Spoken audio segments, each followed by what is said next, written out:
everyone, welcome back to a new post today, and let's continue with the day 23 of June 26 with regard to the most important points for UPSC preliminary examination of 2025.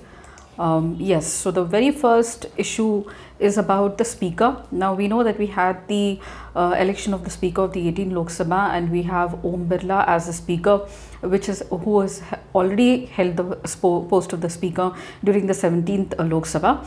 And if you look at the speaker, the convention is to elect the speaker. So the lower house, that is the Lok Sabha, elects the speaker, and Article 93 of the Constitution deals with this. But let me tell you that we had election of the speaker only 3 times. That's 1952, 67 and 76. Usually the speaker's post goes to the ruling party and the deputy speaker's post comes to the opposition party. There was a criticism on this even this time, and the speaker was not elected this time. He was chosen by consensus. So if you look at the history of the speaker, the office of the speaker and deputy speaker, now these originate during the time of the British rule in India way back in 1921 under the provisions of the Government of India Act of 1919, which is also called as the Montague-Chelmsford reforms. At that time, the speaker and the deputy speaker were called as president and deputy president, let me tell you, respectively, and the same nomenclature became speaker and deputy speaker after the independence of 1947. The Government of India Act of 1935 changed the nomenclature of the speaker and deputy speaker to president and deputy president to speaker and deputy speaker respectively. Leader of the opposition. So after a decade, Congress party has now held the position of leader of opposition by none other than the Rai Bareli MP Rahul Gandhi. So he's third in the family of the Congress with regard to holding of the leader of the opposition seat. The first time was his dad, that is the former Prime Minister of India, Rajiv Gandhi.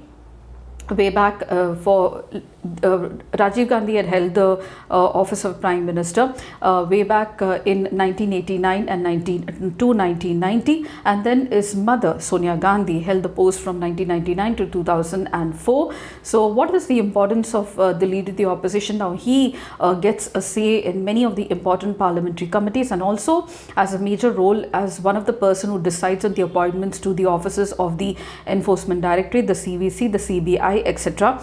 Also, it is statutorily recognized under the salaries and other conditions of service salaries and allowances of leader of the opposition, Parliamentary Act of 1977, and he holds the status of a cabinet minister as the leader of the opposition. Now let me tell you that the leader of the opposition is also called as a shadow prime minister in the country, especially in parliamentary democracies. So this post was vacant for at least 10 years.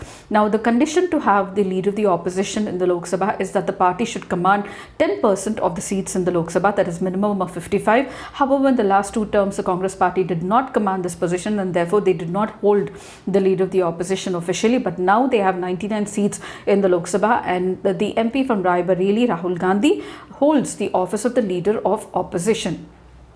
So you need at least 55 seats, and the leader of the opposition is not a constitutional post, but it is statutorily recognized. Now he will be a member of crucial parliamentary committees. He will also be a member of several joint parliamentary committees, the Committee of Public Account, the Committee of Public Undertakings, Estimate, and many more. And he will also have a very important role in the appointment of the bureaucrats to key posts. Now Rahul Gandhi will also be entitled to be a member of certain committees responsible for appointing the heads of the statutory bodies like CVC, CIC, that is the Central Information Commissioner, CBI, and also the National Human Rights Commission of India, Lokpal, and many more.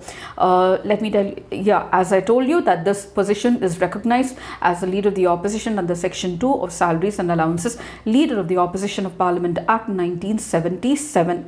And the next most important issue is with regard to e-Saksha app. Now what is this app? It's a mobile-based application to help the police record a scene of crime, search, seizure in a criminal case, and upload the file on the cloud-based platform. Now the Bharatiya Nyaya Sanhita replaces the Indian Penal Code of 1860 The Bharatiya Sakshya Sanhita replaces the Indian Evidence Act of 1872. The Bharatiya Nagrik Suraksha Sanhita replaces the Code of Criminal Procedure Code of 1898, and all is all set to come into force in July 1st, and therefore this act will help in implementing these codes with regard to the Indian penal with regard to criminal jurisdiction.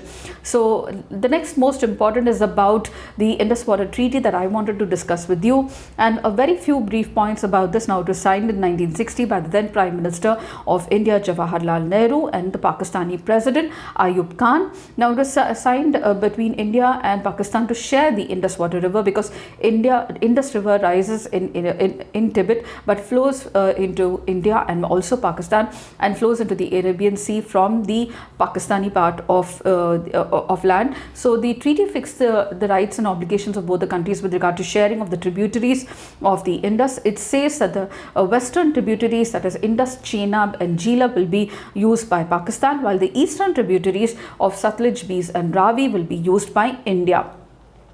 And it was brokered by the World Bank. The next most important is about Defense Ministry signing IDEX 350th contract for miniaturized missile. Now, what is IDEX? IDEX, or the Indian, or as it is called as the Indian Defense. One second. Okay, so this IDEX initiative was launched in 2018, and it helps in achieving Atmanirbharta, or self-sufficiency in the defense and aerospace industries by engaging industries including MSME, startups, and also Indian individual innovators, R&D institutes, and also academia. So the IDEX has partnered with leading incubators in the country to provide handholding and technical support and guidance with regard to the IDEX challenges as well. So it is to foster self-reliance, innovation, technology development in defense and aerospace by engaging the local industries. And the next most important is about Kavach. So it's called as Armor. It is an automated train protection system indigenously developed by Indian Railways to the Research, Design and Standard Organization. Initial development of Kavach started way back in 2012 and was named as Train Collision Avoidance System, and completed in 2022. Now it incorporates many important characteristics of the European train control system as well as the Indian anti-collision device, and it is being implemented in the Indian Railways.